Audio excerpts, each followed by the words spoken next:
በዚህ ቪዲዮ የምናየው አንድ ስልክ ከእጃችሁ ቢሰረቅና በማይፈለግ ሰው እጅ ቢገባባችሁ ምን ታደርጋላችሁ የሚለውን ሴት የሆኑ ዳታዎች አሉት ወይ በጣም ውድ የሆኑ ስልኮች ከሆነ ያሏችሁ ምን ማድረግ ይኖርባችኋል የሚለውን እና ጉግል አካውንት ልትከፍቱለት ይገባል። እንደገና ደግሞ ያሻለ አፕዴት ያደረጋችሁት ዋይፋይ እንዲጠቀምና ኢንተርኔት እንዲጠቀም ካደረጋችሁት ስልካችሁ ሎኬሽን የሚሰራ መሆኑን ቼክ አድርጉ። የምትገዙ ስልክ ሎኬሽን ማብራት የሚችል አክሰሲብል ሊሆን እንደሚችል ማረጋገጥ ይኖርባችኋል ማለት ነው። ፋይንድ ማይ ዲቫይስ የሚለውን ታበሩታላችሁ።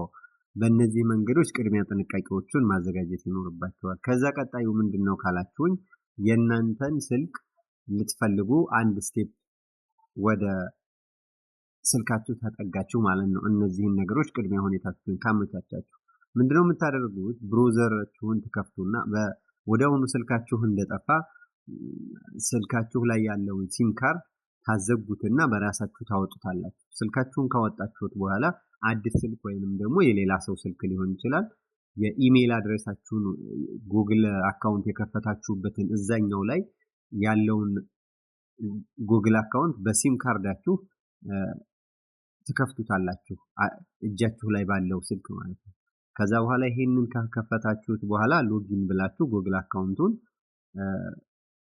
ከገባችሁ በኋላ ያኛው ስልካችሁ ሎስት እንደሆነ ወይም እንዳጣችሁት እንግዲህ የሚከተሉትን ሶስት ሜተዶች ልትጠቀሙ ትችላላችሁ። አንደኛ የያዘው ስልክ ሰውየው የያዘው ስልክ በእናንተ በምትሰጡት ከፍተኛ የሆነ ድምጽ ሪንግ እንዲያደርግ ቮልዩሙ ሪንግ እንዲያደርግ ሳይለንት ሞድ ላይ እንዳይሆን ማድረግ ትችላላችሁ። ሁለተኛው ምንድነው ፎኑን ሎክ ማድረግ ትችላላችሁ ከርቀት በዚህኛው ኢሜል አድሬስ ማለት ነው። ሶስተኛው ደግሞ እናንተ የምትፈልጉት ዳታ ካለ ፐርማነንትሊ ኢሬዝ ወይም ሁሉንም ዳታዎች ዲሊት እንዲሆን ስልካችሁ ላይ ያለውን ማድረግ ትችላላችሁ። አሁን ከሶስቱ ሜተዶች እናንተ የምትፈልጉት የትኛው ነው? አንደኛ ስልኩን በሎኬሽናችሁ መከታተል፣ ሁለተኛ እንደገና ደግሞ ሴኩር ዳታውን ማድረግ ሎክ ታደርጉበታላችሁ ማለት ነው ስልኩ።